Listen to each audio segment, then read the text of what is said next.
Boa noite, igreja, paz do Senhor. Espero que vocês estejam bem.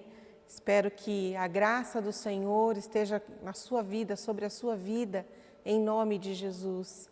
Quero colocar o culto diante do Senhor. Vamos orar? Abaixa a sua cabeça, fecha os teus olhos e ore junto comigo. Pai querido e amado, nós louvamos o Teu nome na noite de hoje. Declaramos, Senhor Jesus, que o Teu Espírito é bem-vindo neste lugar. Declaramos, Senhor Jesus, que cada palavra que saia desse altar saia como vida, saia como a Tua presença motivadora em nós.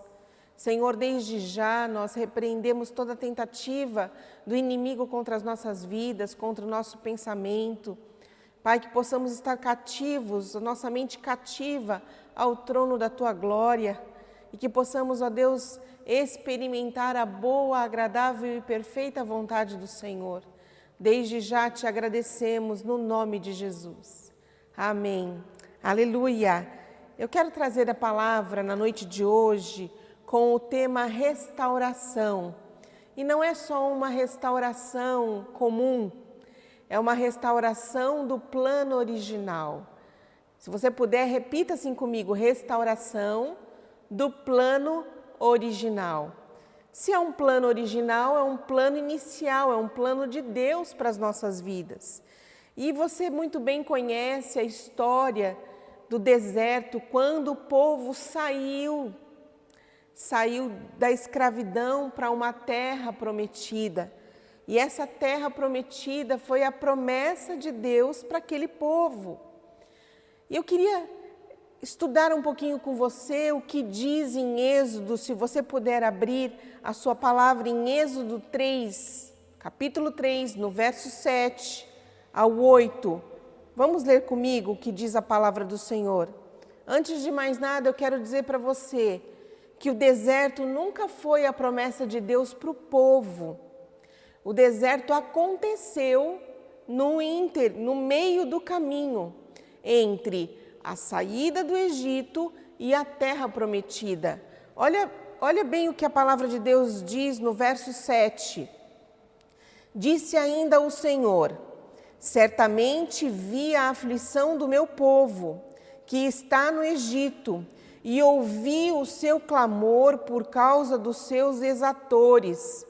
Conheço-lhes o sofrimento. Verso 8. Por isso desci a fim de livrá-lo da mão dos egípcios e para fazê-lo subir daquela terra a uma terra boa e ampla, terra que mana leite e mel, o lugar dos cananeus, dos heteus, dos amorreus, dos ferezeus, do heveu e do jebuseu. Preste bem atenção no que diz esse texto. O Senhor diz que Ele vê a aflição do seu povo. Primeira chave que eu quero te entregar na noite de hoje. Deus, Ele vê a aflição do povo. A segunda chave é: Deus ouve o clamor. Você tem clamado ao Senhor? Você tem buscado a Deus? Deus ouve a tua oração. Então Deus não só vê a tua aflição, mas Deus ouve a tua oração. E a terceira é: Deus conhece o sofrimento. Tudo que você tem passado, Deus está no controle, Deus é soberano e Ele não perdeu o controle nunca. Ainda que você pense: parece que eu estou esquecido, parece que Deus não fala comigo, parece que Deus não vê o que eu estou passando. Este texto nos mostra que enquanto o povo estava no Egito, enquanto o povo estava ali como escravos, Deus via a aflição, Deus ouvia o clamor e Deus conhecia o sofrimento. Posso ouvir um amém? Aleluia! E no verso 8 diz que Deus desceu para livrar aquele povo da mão dos egípcios, para fazê-los subir a uma terra. Aí está o ponto, aí está a promessa. Deus queria livrá-los dos malfeitores, exatores, para trazê-los para um lugar abençoado, uma terra que mana leite e mel, percebe que essa promessa não tem deserto. Percebe que esse é o projeto, é o plano original de Deus para aquele povo. E eu quero hoje trazer o conhecimento, luz do conhecimento para o teu coração. Por quê? Porque Deus não te quer no deserto.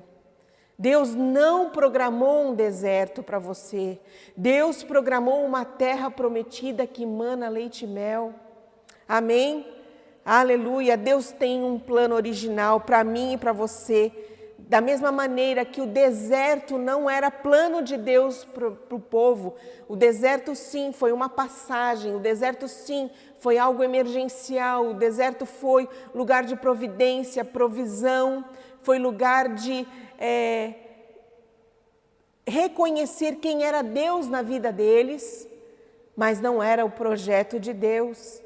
E da mesma forma que o deserto não era projeto de Deus, quero te dizer que o maná também não era projeto de Deus. Porque pensa comigo, se eu tenho um texto que diz que Deus queria dar a eles uma terra que mana leite e mel, é provisão, é um lugar rico em bênçãos, rico com fartura. Você concorda comigo? Então por que aconteceu o maná? Se você percorrer essa história, você vai ver que durante a passagem do povo, da saída do Egito até a terra prometida, Deus estava trabalhando com aquele povo. Deus estava mostrando para eles quem era o provedor, quem era que estava sustentando, quem era que ia à frente, quem era o general de guerra, quem era o provedor, aquele que está nos guardando, nos livrando do mal. Querido, se você tem passado o deserto, quero declarar sobre a tua vida que esse deserto vai se encurtar em nome de Jesus, para que você entenda que há uma terra prometida, e essa terra prometida é para você sim. Mas vamos pensar aqui comigo, se Deus não era o maná que Deus queria dar uma terra que manava leite e mel, então por que isso aconteceu? E eu vou te fazer pensar juntamente comigo, abra comigo no livro de Josué. Se observarmos a palavra do Senhor, nós vamos ver que durante essa trajetória, Deus providenciou o maná, providenciou a água da rocha, providenciou codornizes, providenciou sombra, providenciou o calor para aquecê-los dos dias frios, das noites frias, dos dias quentes, a nuvem. Deus é a nossa provisão, mas eu quero que você entenda na noite de hoje, não é isso que Deus quer. Deus não quer só um emergencial, Deus quer o plano original para mim e para você. Abra Josué 5 e você vai entender o que eu estou falando. Quando o povo entrou, o momento que o povo entrou na terra prometida, Josué 5, verso 12, diz assim: no dia imediato, repete comigo, no dia imediato, não foi no dia seguinte, não foi uma semana depois, foi no dia imediato. Depois que comeram do produto da terra, ou seja, da terra prometida, cessou o maná e não tiveram mais os filhos de Israel, mas naquele ano comeram das novidades da terra de Canaã. Aqui está a resposta. Por que o maná não era o plano original de Deus? Porque o plano original de Deus sempre foi a terra prometida, uma terra que emana leite e mel. E diz que quando eles pisaram naquela terra, imediatamente cessou o maná. E você sabe que o maná era como se fosse um orvalho. Eu queria ler com você o que é o maná. Números, livro de Números, no capítulo 11. No verso 7, Números 11, verso 7. O que é o maná? Era um maná como sementes de coentro, e a sua aparência semelhante ao de bidélio. Espalhava-se o povo e o colhia, em moinhos o moía, ou num grau o pisava. E em panelas o cozia, e dele fazia bolos. O seu sabor era como de bolos amassados com azeite. E em Êxodo, fala um pouquinho mais sobre o maná, o sabor do maná. E eu queria que isso entrasse no teu espírito. O Êxodo, no capítulo 16, no verso 31, diz assim a palavra do Senhor. Êxodo 16, 31. Deu-lhe a casa de Israel o nome de maná. Era como semente de coentro, branco e de sabor como bolos de mel. Preste atenção agora por uns momentos. Eu disse que o plano original de Deus era uma terra prometida que manava leite e mel. E o povo estava já no deserto e teve a provisão do maná que descia dos céus. E diz a palavra do Senhor que era a porção diária. Eles não poderiam colher mais, arrecadar mais daquela porção que descia do céu, porque senão ela apodrecia. Então, dia a dia, o Senhor mandava aquela porção necessária para que eles pudessem ter a provisão. E diz a palavra do Senhor que o maná, ele era como se fosse, eles arrecadavam, colhiam, amassavam, depois eles faziam como se fosse um bolo, e no verso de Êxodo, do capítulo 16, 31, diz que o sabor era como bolos de mel. Preste atenção aqui, uma terra que mana leite e mel, eles estavam acostumados, já estavam pensando que aquelas pitadas de mel eram o suficiente. Será que nós, como cristãos, que temos uma promessa à nossa frente, estamos já acostumados com a provisão que tem vindo, a provisão emergencial, a provisão que Deus está dando, e nos acostumamos? O Evangelho não é isso, queridos. O Evangelho é muito mais do que você assistir a esta live, assistir a um culto. O Evangelho é vida, o Evangelho é poder, o Evangelho é o amor de Cristo sendo derramado aos nossos corações, o Evangelho é milagres, o Evangelho é viver uma vida plena com Deus. Diz que na sua palavra que na novidade, eles estavam, quando entraram na terra prometida, eles estavam vivendo a novidade da terra. É isso que Deus tem para mim e para você, novidade da terra. Mas estamos acostumados ao emergencial. Senhor, eu estou precisando disso. Senhor, eu quero aquilo. Que essa noite seja a noite de mudarmos os nossos sofismas, arrancarmos da nossa mente os pensamentos que não condizem com esta palavra e que vivamos o Evangelho segundo o plano original. Naquele momento eu posso entender que Deus, na sua infinita misericórdia, no seu infinito amor, providenciou o maná. Mas nós não podemos nos acostumar com a pitada de mel que era o maná. Temos que sim alcançar a terra que mana leite e mel. Você não pode se acostumar com o seu dia a dia. Não podemos nos acostumar com a situação que está o mundo, o caos que se instala. Você e eu somos um povo que teme ao Senhor, que tem Deus como nosso general de guerra, aquele que vai à frente das batalhas. Você não pode sentar no seu sofá e viver uma vida medíocre, me perdoe a palavra. Deus quer muito mais de você. Deus quer fazer você como labaredas de fogo para falar do amor dEle, para orar por enfermos, para pregar o seu evangelho. Você tem um potencial que precisa ser restaurado. E é essa restauração que eu falo na noite de hoje. Restauração do plano original.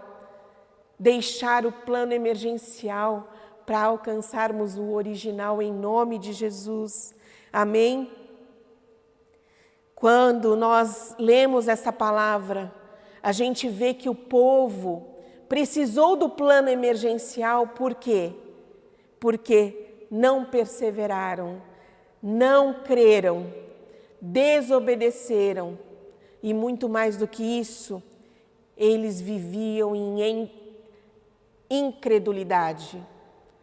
E essa incredulidade nos afasta de Deus, porque no momento que eles começam a questionar a Deus, Senhor, era melhor que estivéssemos lá no Egito, lá nós nos fartávamos de cebolas, pepinos, só que eles esqueceram que eles eram escravos. Tamanho sofisma na cabeça deles, pensamentos que aniquilam a vontade de Deus sobre nós. Às vezes eu e você estamos assim, ai, graças a Deus eu não peguei Covid, graças a Deus eu isso e aquilo, graças a... Não, queridos, que bênção que a misericórdia do Senhor te alcançou, mas o que você tem feito para que essa misericórdia alcance outros corações, para que a sua vida seja uma vida de relevância no reino, para que eu e você possamos ser chamados daqueles que o mundo aguarda, anseia por nós, pela manifestação daquele que é filho. Você é filho de Deus. E para isso, querido, eu te convido na noite de hoje a tirar essa roupagem de plano emergencial, ou coitadinho, ou até o acomodado, e vestir uma veste de plano original em nome de Jesus. A incredulidade, ela se opõe à fé. Quando eu digo eu não acredito, eu estou dizendo eu não tenho fé o suficiente. Ou quando eu digo eu não creio, eu estou falando, Senhor, Tu não és poderoso para fazer.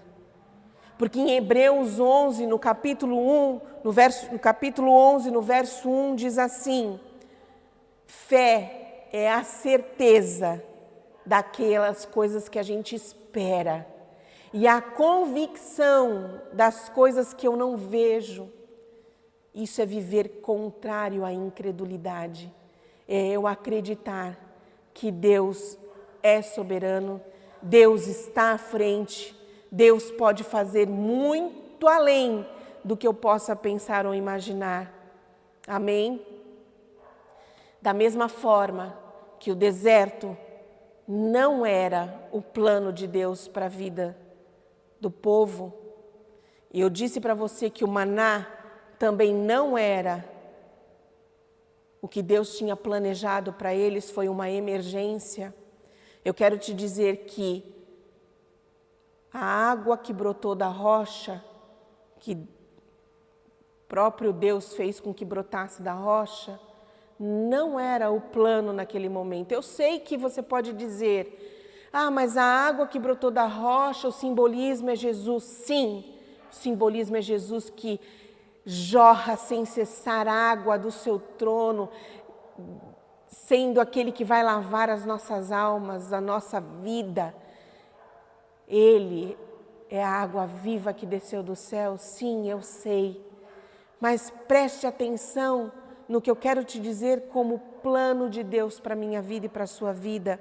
Abre em Deuteronômio, no capítulo 8, no verso 7.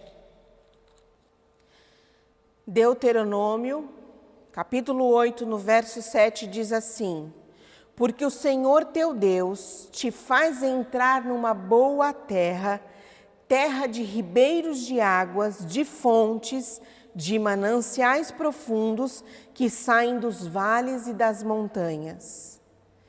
Terra de trigo e cevada, de vides, figueiras e romeiras, terra de oliveiras, terra de azeite e mel. Mas eu quero que você atente ao verso 7, que fala sobre ribeiros, fala sobre fontes, fala sobre mananciais profundos, fala de uma boa terra. Então, quando eu digo para você que não era plano emergencial que Deus queria dar para o homem, era um plano original, sendo terra de ribeiro, terra de fontes, mananciais profundos, água o tempo inteiro. Se faltasse no ribeiro, tinha fonte. Se faltasse na fonte, tinha um manancial profundo. Amém? Mas preste atenção no capítulo 11, no verso 11. Mas a terra que passais a possuir, nós estamos falando da terra prometida. Amém? Mas a terra que passais a possuir é terra de montes e de vales. Da chuva dos céus beberá as águas. Das chuvas dos céus beberá as águas. Se faltar no manancial, se faltar na fonte, se faltar no ribeiro, ainda assim você vai beber da água que vai jorrar dos céus, das chuvas. Presta atenção, queridos, Deus tem um plano, um projeto tremendo para as nossas vidas e estamos acostumados com a emergência da água que vai jorrar, quando eu orar vai jorrar da rocha. Glória a Deus por isso, mas eu quero que hoje você entenda que precisamos alcançar a terra prometida, porque foi Ele quem prometeu, e se Ele prometeu, Ele é fiel para cumprir. Mas para isso eu e você precisamos acabar com a incredulidade, crer, precisamos obedecer, precisamos perseverar em nome de Jesus. Deus falou o tempo inteiro, que não era uma terra seca. Era uma terra boa, era uma terra que manava leite e mel, e era uma terra de chuvas, que a gente ia beber água da chuva, do manancial, das fontes, dos ribeiros. E se não fosse o suficiente, ainda assim, Ele mandaria das torrentes dos céus. Amém? Louvado seja o nome do Senhor. Quando eu digo que aquele povo, quando entrou na terra prometida, o maná cessou, eu quero te dizer que o maná, se você assim acreditar, quando você entrar na terra prometida, você não vai viver só de maná, você vai viver do que Deus tem para você. Agora, preste atenção, eu falei aqui muito sobre a parte espiritual, sim, mas tem a parte física. Quantos de nós oramos, Senhor, me livra disso, Senhor, me abençoa naquilo, isso é emergencial. E eu quero te provar que Deus tem um plano original. E esse plano original tem a ver com o que Joel profetizou. Nós estamos vivendo, eu creio que somos a geração dos últimos dias. Estamos vivendo tempos difíceis. Mas o Senhor vai à frente. Eu quero já declarar sobre você que tem sentido medo, pavor, pânico, você que tem sentido que a sua vida não tem, parece que caiu o chão para você. Eu quero declarar que todo esse espírito do inferno que te rodeia, que ele bata em retirada em nome de Jesus. E que você se aproprie desse plano original que eu vou ler agora. Joel, no capítulo 2, no verso 28. Joel 2, 28 diz assim: E acontecerá depois que derramarei o meu espírito sobre toda a carne. Os vossos filhos e as vossas filhas profetizarão, os vossos velhos sonharão e os vossos jovens terão visões. Até sobre os servos e sobre as servas derramarei o meu espírito naqueles dias. Estamos vivendo nesse tempo. E será que estamos vivendo esse plano original? Ou estamos vivendo do plano emergencial? Eu oro, Deus responde. Eu clamo, Deus me ouve. Eu precisava daquilo, Deus me concedeu. plano original é: e acontecerá que derramarei do meu Espírito sobre toda a carne.